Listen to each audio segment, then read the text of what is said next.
Hello guys, போன வாரத்தில் Marvel சைட்லேருந்து என்னென்ன அப்டேட்ஸ்லாம் கிடச்சிருக்கு அப்படிங்கிற மொத்த மேட்ரியும் இந்த வீடியோவில் பார்த்தலாம். ஸோ வீடியோக்கு பார்த்தாலுக்கு புதுசாக இருந்தால் சப்ஸ்கிரைப் பண்ணிட்டு வச்சுடுங்க. சரி வாங்க இப்போ வீடியோக்குள்ளே போகலாம். நம்ம ஜெயிக்கிறோமா தோக்குறோமாங்கிறது முக்கியம் இல்லை நண்பா, கடைசி வரைக்கும் முயற்சி பண்ணமாங்கிறதா முக்கியம். இன்னும் சிம்பிளாக சொல்லணும்னா தோத்தாலும் ஜெயிச்சாலும்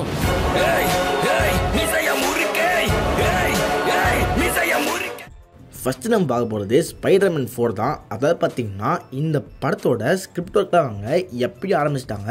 பட் இப்போதைக்கு இந்த படத்தோட ஸ்கிரிப்ட் எழுதுறதுலேயே நிறைய பிரச்சனை போகுது அப்படிங்கிற இந்த மேட்டர் சொல்கிறாங்க. அதில் ஒரு மிகப்பெரிய matter Spiderman no way home தான். அதாவது இந்த படம் ரிலீஸ் ஆகி 3 வருஷம் ஆகுது. பட் இப்போதே பார்த்திங்கன்னா கண்டிப்பாக எல்லாருக்குமே இது one of the favourite Spiderman மூவியாக இருக்கும். அதுக்கான ரீசனே பார்த்திங்கன்னா இந்த படத்தில் மல்டிவர்ஸ் அதின்னு போய் நம்ம டோபி, ஆண்ட்ரூ, டாம் அப்படின்ட்டு 3 பேரையுமே ஒரே ஸ்க்ரீனில் பார்த்தது கண்டிப்பாக பார்த்திங்கன்னா எல்லாருக்குமே மறக்க முடியாத மூமெண்ட்டாக இருக்கும். பட் இப்போதைக்கு இதுக்கான சீக்குவல் அப்படின்னு ஒன்று கொண்டு வரப்போ அந்த சீக்குவலில் ஃபேன்ஸ் எதிர்பார்க்குறது இது நோ வே ஹோமை விட கண்டிப்பாக பெஸ்ட்டாக இருக்கணும் அப்படிங்கிற அந்த மேட்டர் தான். அதனாலே பார்த்திங்கன்னா இப்போதைக்கு ஃபேன்ஸ்க்கான எக்ஸ்பெக்டேஷன் கொஞ்சம் அதிகமாக தான் இருக்கும். ஸோ ஸ்கிரிப்ட் ரைட்டர்ஸும் பார்த்திங்கன்னா முடிஞ்ச அளவுக்கு ஒரு நல்ல ஸ்டோரியை கொடுக்க ட்ரை பண்ணுறாங்க. பட் அவங்களால பார்த்திங்கன்னா ஒரு பெஸ்ட்டான ஸ்டோரியை இந்த ஸ்பைடர்மேன் 4க்கு டிசைட் பண்ண முடியல அப்படிங்கிற மாதிரி ஒரு லீக் போயிட்டுருக்கு. எம்சியூக்கு எப்படி நம்ம கெவின் ஃபெகியோ அதே மாதிரி தான் சோனி சைடில் ஏமி பாஸ்கல் அப்படிங்கிற இவங்க இருக்காங்க. ஸோ இப்போதைக்கு பார்த்திங்கன்னா போன வாரத்தில் தான் ஆனியா டெய்லர்-ஜாய் அப்படிங்கிற இந்த ஆக்ட்ரஸ் பிளாக் கேட்டாக வருவாங்க அப்படிங்கிற மாதிரி ரூமர் போயிட்டு இருந்தது. ஸோ இப்போதைக்கு பார்த்திங்கன்னா இந்த ஒரு ஆமி பாஸ்கல் அந்த ஒரு ரூமரை டீபங்க் பண்ணிட்டாங்க. ஸோ இப்போதைக்கு பார்த்திங்கன்னா இவங்க வரதுக்கான வாய்ப்பு கொஞ்சம் கம்மியாக இருக்குது.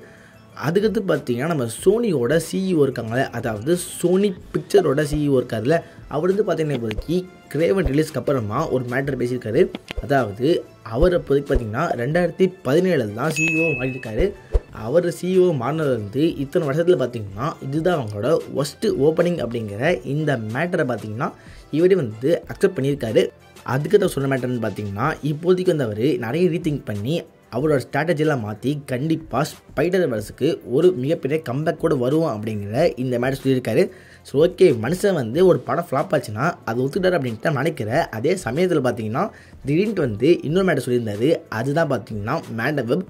அதாவது மேன் வெப் படம் நல்ல படமாக, அந்த படம் பார்த்திங்கன்னா நல்ல தேட்டரில் ஓடிருக்க வேண்டிய படமாக இப்போதைக்கு ஏற்பட்ட மீடியாலாம் இந்த படத்தை பற்றி நெகட்டிவாக பேசி அப்படியே பார்த்திங்கன்னா அந்த படத்தை தேட்டரில் ஓட்டலாம் பண்ணிட்டாங்க. ஸோ மீடியான்னு சொல்கிறப்ப அது யூடியூபர்ஸ் அப்புறமா பெரிய பெரிய பிக் மீடியா அப்படின்ட்டு எல்லாத்தையும் சேர்த்தா சொல்லியிருக்காரு. ஸோ இப்போதைக்கு பார்த்திங்கன்னா இவங்களால தான் இந்த படம் ஃப்ளாப் ஆகிருக்கு. நெட்ஃப்ளிக்ஸில் இந்த படத்தை பார்த்திங்கன்னா நல்ல சக்ஸஸ் அப்படிங்கிற இந்த மேட்டர் பேசியிருக்காரு. ஸோ மோஸ்ட்லி பார்த்திங்கன்னா நெட்ஃப்ளிக்ஸில் அந்த படத்தை பல பேர் பார்த்ததுக்கு மெயின் ரீசனே அந்த படத்தை ரோஸ்ட் பண்ணும் அப்படிங்கிற அந்த காரணம் நினைக்கிறேன். ஸோ இந்த படம் பார்த்திங்கன்னா உண்மையிலே ஒரு மொக்க படம் தான். ஸோ கிரேவனோட லாஸை ஒதுக்கிட்டாரு. பட் மேன் வெப் நல்ல படம் அப்படின்ட்டு சமாளிக்கிறாரு. அதுக்கு போன வாரத்தில் கிறிஸ்மஸ் டைம் அப்போ ஃபேண்டாஸ்டிக் 4க்கான ஒரு புது போஸ்டர் ரிலீஸ் பண்ணியிருந்தாங்க. அப்படியே பார்த்திங்கன்னா கிறிஸ்மஸ் டீமில் அந்த ஒரு போஸ்டர் போட்டிருந்தாங்க. அப்படியே இந்த கிறிஸ்மஸ் வீக் ஃபுல்லாகவே பார்த்திங்கன்னா வாட் இஃப் தான் பட்டையை கிளப்பியிருந்தாங்க. ஸோ மார்வல் பார்த்திங்கன்னா டெய்லி ஒரு எபிசோட் அப்படின்ட்டு எல்லா எபிசோடுமே சூப்பராக இருந்துச்சு. ஸோ வாட் இஃப் பார்க்காம இருந்திருந்தீங்கன்னா கண்டிப்பாக பாருங்கள். இன்றைக்கி தான் பார்த்திங்கன்னா ஃபினாலே வரப்போகுது. ஸோ ஃபினாலேக்கு கண்டிப்பாக செம்ம ஹைப்பில் இருக்கேன். நான் இந்த வீடியோ ரெக்கார்ட் பண்ணுறேன் இந்த சமயத்தில் ஃபினாலே வரல.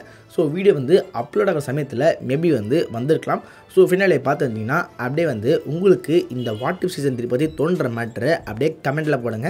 இப்போ வரையே மார்வல் அனிமேஷன் பார்த்திங்கன்னா அவங்க ஃபுல் ஃபோக்கஸை இந்த சீரீஸில் மட்டும் தான் காமிச்சிருக்காங்க. அதாவது இந்த வாட் இஃப்லாம் பார்த்திங்கன்னா மார்வல் அனிமேஷன் கீழே தான் வருது. அதே தாண்டி பார்த்திங்கன்னா ஃபியூச்சரில் மார்வல் ஜாம்பிஸ் அப்படிங்கிற இன்னொரு சீரீஸும் வரப்போகுது. பட் இப்போதையும் பார்த்திங்கன்னா பெருசாக மார்வல் அனிமேஷன் கீழே எந்த ஒரு படத்தையும் அவங்க அனௌன்ஸ் பண்ணலை. பட் ஃப்யூச்சரில் மார்வல் ஒரு அனிமேஷன் மூவியை தேட்டர் ரிலீஸ் பண்ணுறதுக்கு வாய்ப்பு இருக்குதுன்னு சொல்கிறாங்க. நம்ம டிசிலாம் பார்த்திங்கன்னா அந்த மாதிரி தான் நிறைய அனிமேஷன் படம் பண்ணுறாங்க, லைவ் ஆக்ஷன் பண்ணுறாங்க. அனிமேஷன் சிலது பார்த்திங்கன்னா தேட்டரில் ஓடுறாங்க. ஸோ சிலது பார்த்திங்கன்னா ஸ்ட்ரைட்டாக ஓடிடி பண்ணுறாங்க. பட் மார்வல் ஒரு அனிமேஷன் மூவி ரெடி பண்ணி ரொம்ப நாள் ஆகிற மாதிரி எனக்கு ஃபீல் ஆகுது. ஸோ ஃபஸ்ட்லாம் பார்த்தீங்கன்னா நிறைய படங்கள் வந்திருக்கு. பிளானட் ஹல்க், அப்புறமா வந்து நம்ம ஹல்கோ உள்ள சண்டை போடுற மாதிரி அப்படின்ட்டு பார்த்தீங்கன்னா நிறைய கான்செப்டில் நிறைய கிராஸ் ஓவர் மூவிலாம் பார்த்தீங்கன்னா அவங்க பண்ணியிருக்காங்க. பட் நடுவில் ரொம்ப வருஷமாக வந்து அதுக்கு கேப் போட்ட மாதிரி இருந்துச்சு. ஸோ இப்போதைக்கு பார்த்தீங்கன்னா இந்த கேப்பை அடைக்கிற மாதிரி திருப்பி வந்து மார்வல் ஒரு அனிமேஷன் படத்தை ரிலீஸ் பண்ணலாம். அதையும் அவங்க தேட்டர் அவுட் ஆனால் கண்டிப்பாக வந்து தரமாக தான் இருக்கும்.